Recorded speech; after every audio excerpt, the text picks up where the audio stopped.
Assalamualaikum warahmatullahi wabarakatuh. Kami dari kelompok 11 akan mempresentasikan tentang konsep wawasan Nusantara sebagai pandangan geopolitik bangsa Indonesia serta memberi contoh implementasi wawasan Nusantara. Sebelumnya, kami akan memperkenalkan anggota kelompok 11.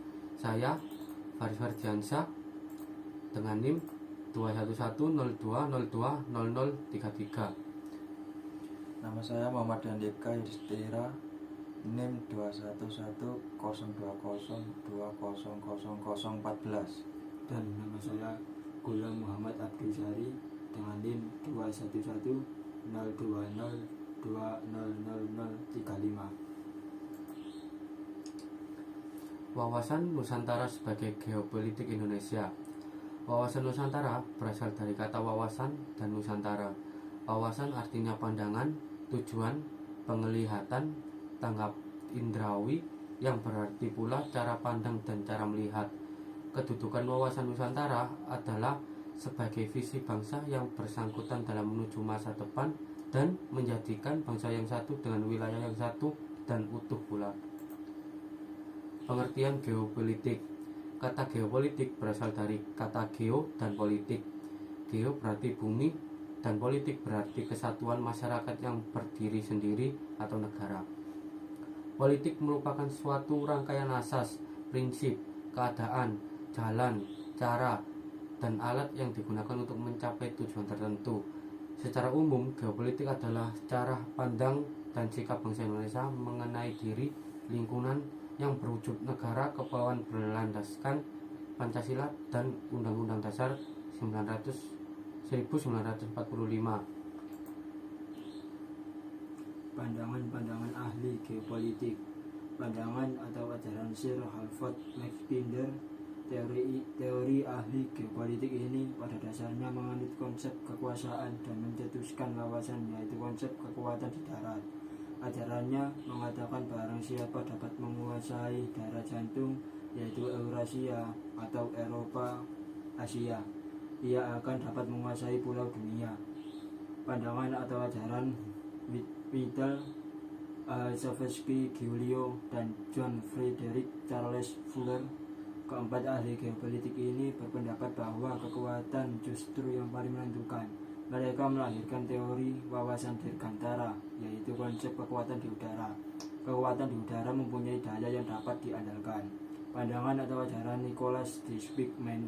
Ajaran ini menghasilkan teori yang dinamakan teori daerah batas atau rimland, yaitu wawasan kombinasi yang menunggalkan kekuatan darat, laut, udara. Pandangan atau ajaran Sir Walter Raleigh dan Alfred Mahan. Kedua ahli ini mempunyai gagasan wawasan bahari, yaitu kekuatan lautan. Ajarannya mengatakan bahwa siapa yang menguasai lautan akan menguasai perdagangan, yang berarti menguasai kekayaan dunia sehingga akan menguasai dunia.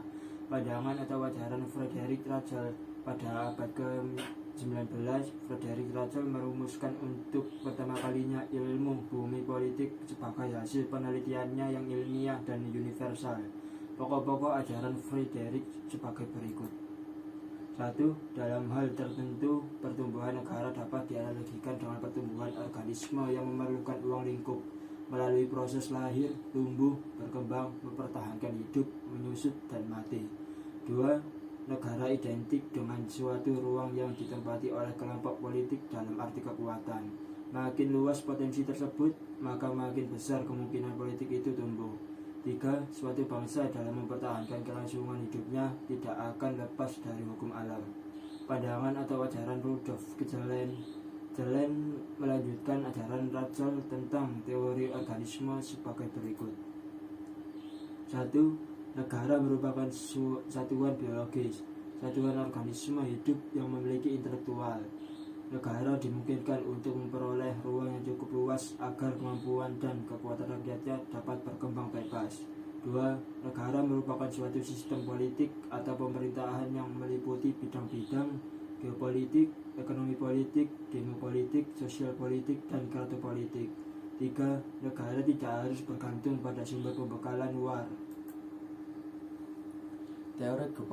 Teori geopolitik Indonesia. Paham geopolitik Indonesia. Pemahaman tentang negara Indonesia menganut paham negara kepulauan, yaitu paham yang dikembangkan dari asas archipelago yang memang berbeda dengan negara-negara barat pada umumnya.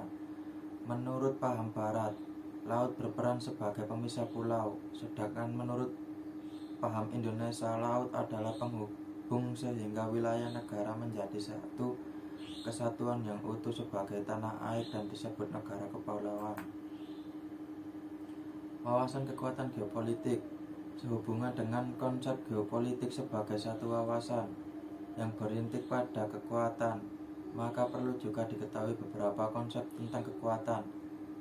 Kekuatan suatu wawasan dibedakan menjadi 4 macam, yaitu 1. Wawasan benua, mendasarkan pada konsep kekuatan di darat yang dikemukakan oleh Sir Halford Mackinder tahun 1861 sampai 1947 dan Karl Haushofer. Menurut pendapat mereka, negara yang menguasai daerah Eropa Timur maka akan menguasai jantung, yang berarti menguasai pulau dunia atau Eurasia, Afrika. Dan yang dapat menguasai pulau dunia adalah akan menguasai dunia. 2. Wawasan bahari, mendasarkan pada konsep kekuatan di lautan.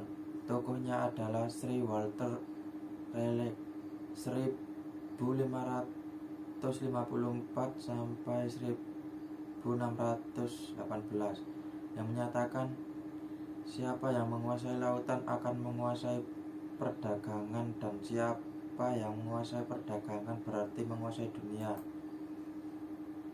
3. Wawasan dirgantara, mendasarkan pada konsep kekuatan di udara yang dikemukakan oleh Giulio Dongchet 1869 sampai 1930. Kekuatan di udara merupakan gaya tangkis yang ampuh terhadap segala ancaman dan dapat melumpuhkan kekuatan lawan dengan penghancuran sehingga tidak mampu lagi bergerak menyerang.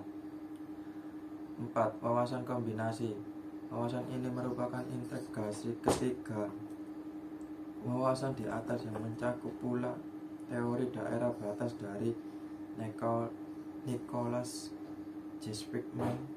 Teori Speakman inilah pada dasarnya yang melandasi wawasan kombinasi dan banyak memberikan inspirasi kepada negarawan, ahli-ahli geopolitik dan strategi untuk menyusun kekuatan negara dewasa ini.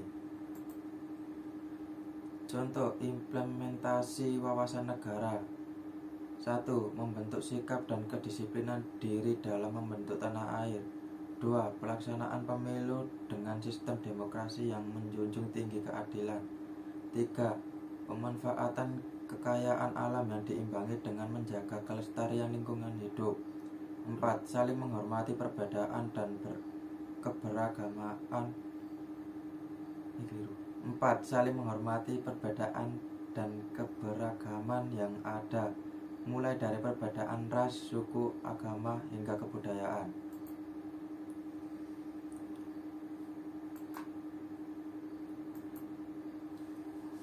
Demikian beberapa hal yang bisa kami sampaikan. Kami mohon maaf sebesar-besarnya apabila ada tutur kata maupun tindakan yang kurang berkenan bagi yang terhormat Bapak dosen dan teman-teman sekalian. Dengan ini presentasi kami akhiri. Sekian, terima kasih. Wassalamualaikum warahmatullahi wabarakatuh.